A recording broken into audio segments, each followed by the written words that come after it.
Hi, this is Robert Clinkenbeard with the Commercial Landscaper Podcast. We're going to take 20 minutes of your life to deliver some amazing content from accomplished leaders and business owners to provide you with some value to help you scale your business, become a better leader, and push yourself out of your comfort zone into something which is going to stretch you.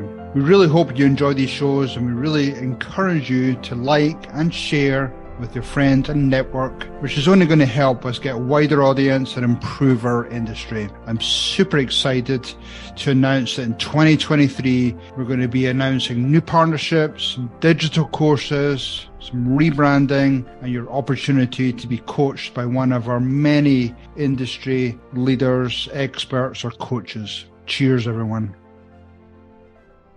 Hi, this is Robert Clinkenbeard with the Commercial Landscaper Podcast. I'm really excited to be joined again with Jeff McManus. Jeff, thanks for joining me again. Hey, Robert. Good to be here. Yeah, I'm always excited to chat to you, see what you're up to. I know you're working with some similar clients to I do. So, yeah, really excited about that. So, Jeff, just for the people that haven't heard you before, just tell my audience a little bit about your background. Sure. So I grew up in the horticulture landscape business. My dad had me driving a Massey Ferguson 135 when I was really young, and honestly went to college and did not want to do anything with landscaping. But I failed marketing, and I was taking a hort class, and I said, you know what? I kind of like this horticulture. It's kind of a neat field, and I'm glad I went into it because my eyes were open to the whole new culture of what we have in industry of all the jobs. So I went to Auburn, got my degree there, and started working in high-end resorts after that in Florida for probably the first part of my career, first 12 years. And then, oddly enough, I ended up at the University of Mississippi in 2000 as the director of landscape services. The chancellor wanted to use landscaping as a recruiting tool, and he had a lot of private money coming in to do a lot of new plantings, and it was exciting. He was a visionary leader. He knew the importance of landscaping to the environment, and he was having to recruit against the big schools like Alabama and LSU. And so there I go, and we're at a small school, and so it's been a great recruiting tool for us. We part of what we do now is we tell our staff is we help recruit great students who go on and do great things, because you probably know this, Robert, 62% of prospective students decide if they're going to go to a college campus based on the appearance. And they decide in the first few minutes. And so there we are, there's our team, and that's what they do. They help recruit. So they help the football team, they help everybody in recruiting. So that's kind of where I've landed now. And I've written some books, and I love speaking. That's sort of my side passion and side hustle. So it's been a lot of fun doing that. And that's how you and I got connected. Yeah, no, absolutely. And yeah, that's actually a good point. I mean, I don't think many people really, I suppose, realize that a lot of the time it is that appearance of your college that helps with the recruitment piece. So, Yeah. The fact that the grounds and, the way facilities are, I mean, makes such a big impression. Yes, it is. It's all about you think about when we go to produce aisle, we don't pick out the brown fruit, we pick out the pretty fruit, right? and we're that way as human beings. If we like that campus and we feel comfortable, we feel safe, but it just feels like home, man, that's $100,000 decision that we're going to make in the first five minutes of a visit. So it's pretty important. And you see the big schools have gotten on board. They realize that now. It's a competition for getting these top students now. Yeah, no, for sure. No, good point. Good point. I know you're proudly holding up your new investment in your time. That's right. Exactly. That's awesome. My new book, Cultivate. That's right. So this is called, the title is Cultivate, Tailgate Huddles to Grow Stronger Teams. And so for those that maybe listen to podcasts, it's a picture of two guys literally sitting on a tailgate holding a book. And so the whole point of the book is to help grow stronger teams and stronger leaders. One of the things that our industry does amazingly well is we grow plants, and we grow them well. We know how to grow plants. But one of the things that we often skip is how to grow people. And so I've learned to slow down a tad at my workplace to invest in people. And so I created the tool here, this book, to help leaders grow leaders in their organization, right? You can only do so much yourself. You and I know you got to be able to delegate, and you got to have good people to delegate to. And so sometimes we get frustrated because that person hasn't stepped up or has been mentored, and really some of that's back on us as the leader. So this is a good tool to help grow those people on your team. No, I love that. I mean, I always remember doing, bigger meetings and safety meetings with a lot of my crews and field laborers. And, sometimes we try and do it with 50, 100 people. And it was very unproductive. You can see people being checked out. So the fact that you're doing those little huddles, I think you get more from those than doing these bigger group meetings. Yeah, that's the intent. I mean, I don't think this book works with 100 people. This is much more smaller, from 2 people to maybe 10. And that's what I've learned to do with my team is I have to do it a huddle. I'll do a huddle once a month, and I'll bring them out of the field, usually right around lunchtime, and we'll spend 30 minutes to an hour doing a huddle. And we're really going to talk about something to deal with teamwork, leadership, character. I'm gonna throw something in there, and I'm telling you, our team, I mean, the Drominators that we used to have on the team, they've gone. They self-selected out. A lot of those challenges, a lot of things just go away because we started getting really good alignment in our organization. No, I think you said a couple of things there. The alignment, I think, is key. And just, that coaching, the leadership, there's probably several, 3 or 4 different topics you can talk to them.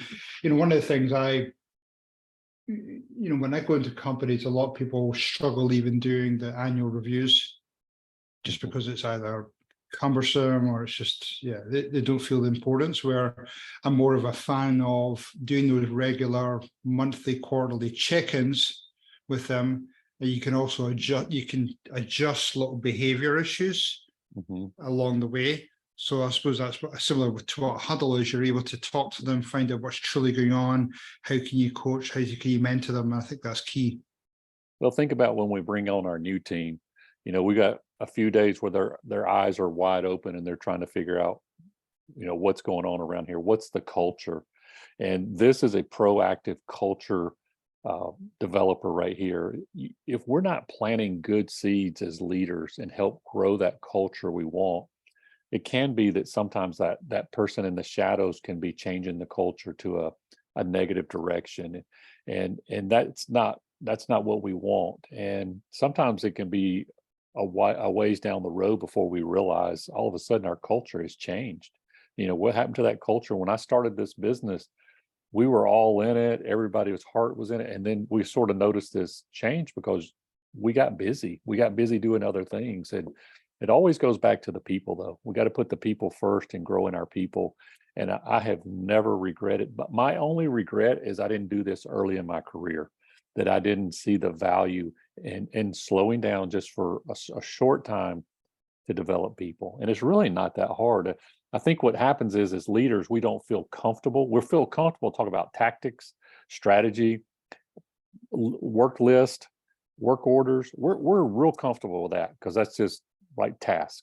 But when it comes to like talking about how to be adaptable, how to have that mindset of let's figure out the solution, be problem solvers, be a person of honor that we can trust. Anytime you say yes, we know your yes means yes.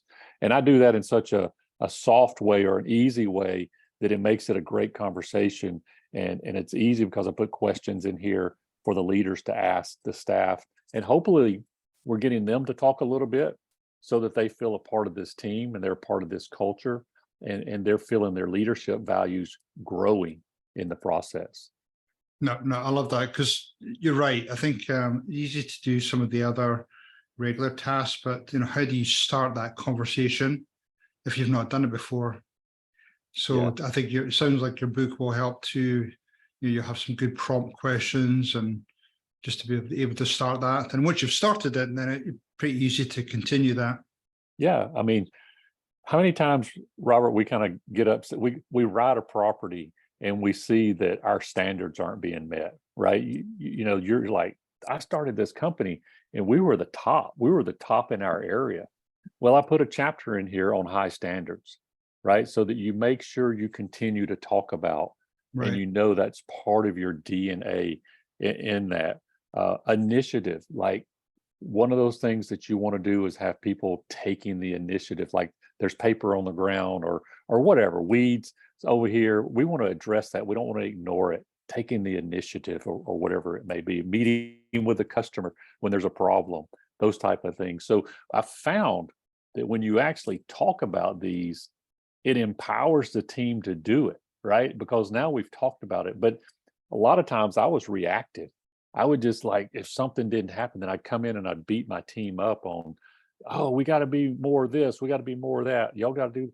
And I found that that was, lasted for a week or two maybe.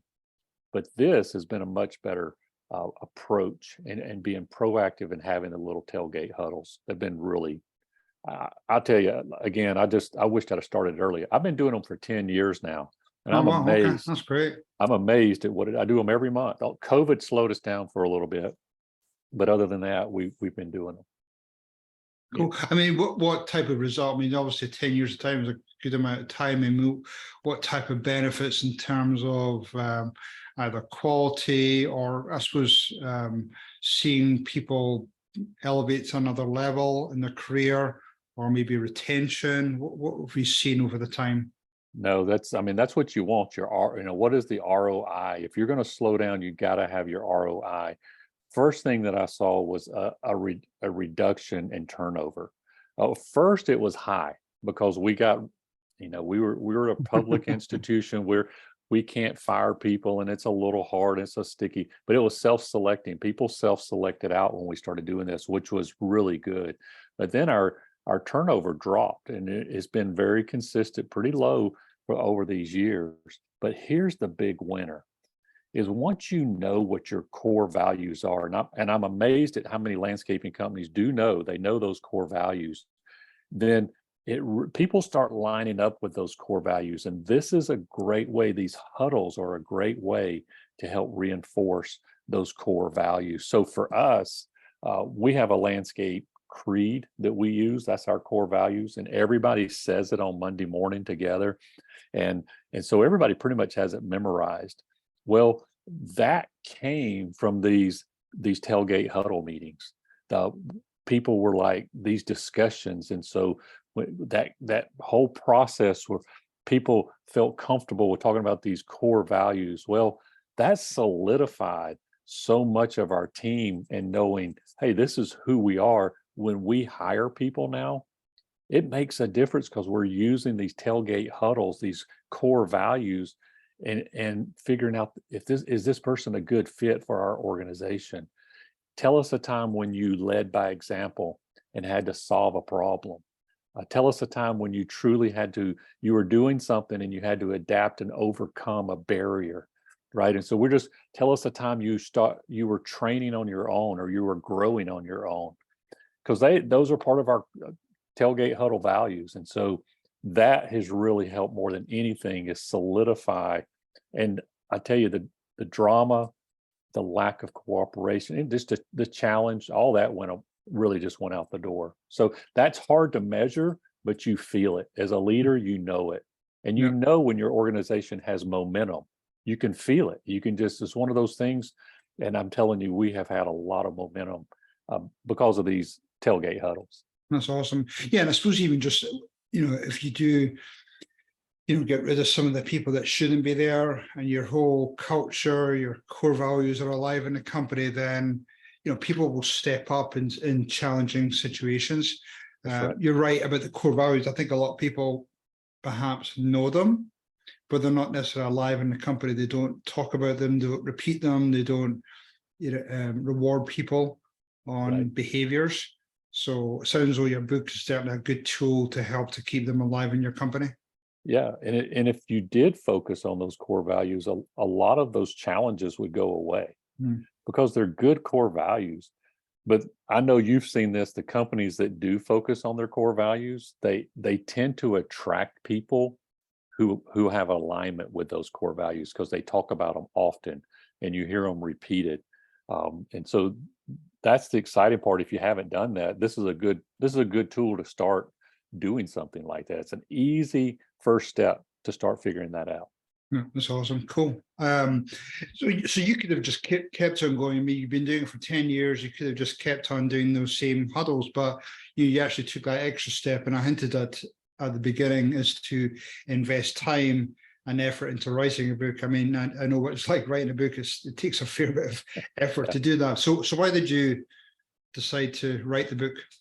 Well, people noticed what we were doing in our area, and people asked questions, and people were asking me to speak. And I figured, hey, a book sometimes I can leave with people. I can give it to people, and it helps people. It's a good tool. So that was a big part of it, was how can I help other leaders, grow themselves? And so that was a big part of it. Obviously, I wanted other people to hear the message, and they say books will make more of an impact than even a speech will. People will remember that. And so you can touch people that you'll never get to speak to. So that was the big reason, because it's very rewarding as an author, as when somebody says, hey, we're using your book at our workplace, or I read your book and it really helped me. And that's what you're wanting. It gives that, as the author, it gives you a sense of a deeper purpose that you're helping others. And I really want to help our industry, help flip our industry into a real, it is already, but we've got a ways to go in our professionalism and our development. And that's part of it as well. No, awesome. I love it. And who's it mainly aimed at? Is it a certain level within landscape companies, or is it a wide base? Who's it aimed at? Well, the target, I was literally thinking about the man and the woman on the front lines, but it can be used at any level. I wrote it so that, right, second, third grade level, and keep it simple. I got to be able to understand the book, right? So, and I put pictures in there too, so that I would even enjoy the book as well. But I wanted it's a straightforward, it's stories that cause you to think. And then the questions are like, okay, what made him do that? Why did he do that? And so when you can get our frontline people, even any level, we can get them thinking, why do we do what we do? Then you can get change, and you can get stronger buy-in, because people, their beliefs change in their heart, or they get more alignment with their beliefs. You just don't want people going, yes, no, yes, no. You want them to believe, man, this is what we do is important. Well, we're changing lives with the way we do landscaping here. And we're in the recruiting business at Ole Miss. We're in the recruiting business. So some of these kids, we fully expect some of these kids to be a part of some great cure one day. Maybe they cure cancer. We know several of the people who came to school here, went on and ran the NASA program, and one came close to curing HIV years ago. That's what the book is targeted, is to, at any level that you can make a difference in that organization, you matter. No, that's awesome. And I mean, have you seen some people that have, I suppose, transitioned into a sort of lower middle level leader, and then how does it then affect the leadership within a company? There must be two different types of benefits there. Yeah, the first thing when I'm thinking of is what you're saying, is the first time someone goes from a buddy to a boss, so to speak, or they leave the front lines and they think the title gives them the full influence to others, but you and I know it's the way they act, it's the way they carry themselves, it's the way their character, they're competent in their chemistry, right? Do they get along with others? Do they work with them? But if you have to say, hey, I'm the boss here, I'm the supervisor, then you don't really have any authority. You have the title. And so we've slowed down to help several of our people who step up into that. And that's a great, having little stories like this helps make it a little bit more digestible, or edible. That's not really a word, but edible. And they can take it and eat it, and like, okay, this makes sense. I read that in the book as well. Yeah. And so anytime you can paint the picture clear for the next step for that person stepping up, it makes it easier for them. So that's a good point. That's awesome. And then, I'm assuming then leaders in the company, the owners, the executive team, I mean, they're obviously seeing this level of expertise and leadership rising within the company, and those are those future rock stars within companies. So you're almost building that bench of leadership, I assume. That's right. That's right. That's what you want. I mean, I've never seen an organization, Robert, that has too many leaders, right? You just don't. I mean, you need leaders because that's what keeps us from growing as a company, is that we don't have people to fill in and handle accounts. They can't, we get our people stretched too thin, they can't handle it. So we need more leaders to step in. Maybe they're running a property or they're running a branch, but we need them to be able to step up and do more. And that's part of it, is starting to train them and mentor them. This is a good mentoring way to develop people. That's awesome. And you touched on it by, including pictures and stories within the book. Tell us a little bit more about that. Yeah. So what I did is I just tried to, I had 31 stories, thinking one for each month, but people probably won't read this every day. But some of the titles, and I just made it super like adaptable. Just went in alphabetical order. Like the first one is being adaptable. What does that mean? So I define it. The first thing I do is define it. It's flexible, able to adjust and move forward. And then I put it in a little sentence. Kenny's team was able to adapt and overcome many obstacles to meet their customers' sod deadline. And by the way, this is all written in landscape language. This is all about trees, sod, planting, trimming, pruning, everything. And that's what this book is. All the stories are based in horticulture. Then we put a good quote in there, some type of quote for inspiration, and then probably about 2 to 3 paragraphs, maybe a page long.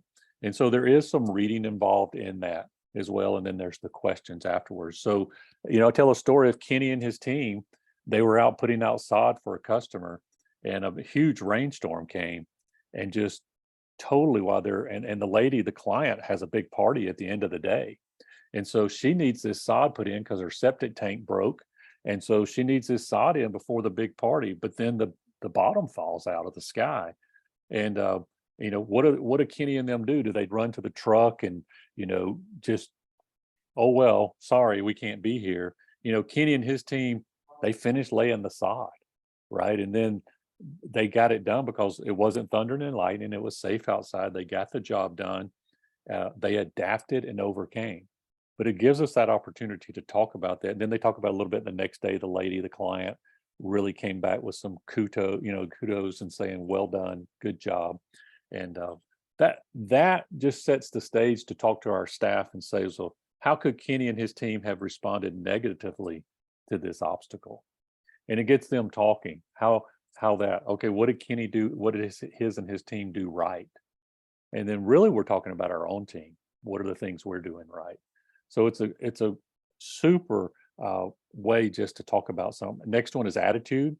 And so we got a picture there of a lawnmower being greased and that type of stuff. So it just a real approachable, I see people putting this in their back pocket, taking it out in the mornings and using it with their team when they have time, or make it part of the thing. Big picture. How many times do we lose the big picture, right? We get so caught up in the details that we lose the big picture. Hey, the big picture is, we got to make money on this. We've got to make it work. We got to be efficient. We've got to be productive. And so this gives us the opportunity to talk about that. No, that's really good. And it sort of touches a little bit on what you were mentioning earlier. If you've got those behaviors being discussed and the core values being discussed, then you're going to have a couple of things. You're going to have, good quality on the jobs, and then you're just going to have them treating clients and customers, how they enjoy being treated. So that's going to be paid back in multiple different ways. And, I'm assuming the guys also get some great benefits from getting kudos and some nice pat in the backs. So one of the problems I had for a while was our staff did not value. We hire a lot of college students because we're a college campus, but they didn't value when we hired a student. And so they would come about like giving them a hard time. and almost to the point to where they would try to run them off. And it's like, wait a minute, these guys, they don't see the big picture. So we explained the big picture of this, but then in that process, we talked about, guys, you're their coach. These guys, these young students who are coming through here one day may be the next Steve Jobs, might be the next, big name that comes to this university. How are they going to look back at you? What are they going to say about you? Because they worked with you. Are they going to say, wow, it was Robert who changed my life that summer I worked out there on campus? Robert really he encouraged me. He taught me how to run a weed eater. I thought I knew how to do it stick edging. And man, Robert showed me how to do things with excellence. And I can remember those times in school, right? Is that the story? And we started saying that to our team. Well, it took us a little while, but eventually I have students writing me emails and telling me how much they enjoyed working here. And they'll name one of our staff members and thank them because they're their coach now, right? And so where do we think about talking about that, being the mentor and coaching? And that's just not a subject that usually comes up. And this has been a gold mine for me and has just made my leadership area a lot easier to do. No, I think when you start talking about coaching and mentoring, I think most people naturally go to an owner coaching his top tier leadership team, maybe, or it's some external coach or consultant that's coming in and doing some coaching or mentoring with a certain level of staff, but you rarely hear of that coaching mentoring at that lower level. So it sounds like you've done some real great studies in this, and you've found a little great way of doing it and presenting it. I appreciate it. I want to share one more with you here. There's one called the extra mile. And when you got those emails with those employees who do something above and beyond, sometimes our employees don't think about going the extra mile because they're afraid that they'll get in trouble or whatever. And so we put a story in here about extra mile. What does that mean? And the whole story is about Patrick helping a family that's lost on campus. They can't find a building. And he gets off his mower and he takes them and he shows them where to go. And it's like, it's one of those little things, but we get why do we want him to do that? Well, big picture, we want that family to send their child here, and we want them to pay that tuition, right? And we want them to have a great experience here. And so we want Patrick to be part of that solution. And yeah, he's not a tour guide, and we don't want him to spend all day with them, but he's helping them. And then our clients come back and say, those people up in the buildings, I just want to tell you about this guy, Patrick. He was so helpful. Those people were lost, and they can't stop talking about him and how helpful he was. That's the big win, right? To me, that's the big win for the university or whatever place we're working for. That's the win. Oh, for sure. Because you're right. Because when you're usually guided around the campus, based on my experience, you have somebody that's polished, that does it day in, day out. But when you actually have somebody like a gardener or some other, field employee to be able to do that, I mean, that's powerful. And as you say, that can make a difference between getting zero for college admissions or you're getting $100K investment. So that's powerful right there. That's right. Cool. Well, Jeff, finishing up here, how do people buy the book, reach out to you if they want to learn more or maybe get some type of coaching or consulting through you? What's the best way for people to get both? Well, thank you, Robert. So the book can be found anywhere you buy books, Amazon. It can be at your favorite bookstore, but they can order Cultivate. That's the title, Cultivate. And I hope people really enjoy that gift. And then if people want to reach out to me, I'm at jeffmcmanus.com. And my email is jeff@jeffmcmanus.com. So I love the leadership world. That's the part I'm in with developing people. I love growing plants, but I much rather be growing people who grow plants. And so my heart is always in this industry and what we do. We have some of the best people in the world in this industry who do work today that it's hard to find people to do the things that we do. So it's a special industry to me. It's a special place. So thanks for the opportunity to be on your show and to share the passion I have. No worries. Always good to see you, and got some great messages, and good luck with getting that book out to the masses. So again, Jeff, thanks very much. Thank you. Okay, take care. Hopefully that was pure, dead brilliant for you today, and you got some great takeaways for your business or your leadership role. This is Robert Clinkenbeard, and we'd love to get you and your friends to join us in our future journey. So please subscribe through the various podcast channels, or visit thecommerciallandscaper.com or brucewilsoncompany.com and check out some more information there. Anyway, hopefully you all have a pure, dead, brilliant day. Cheers, everyone.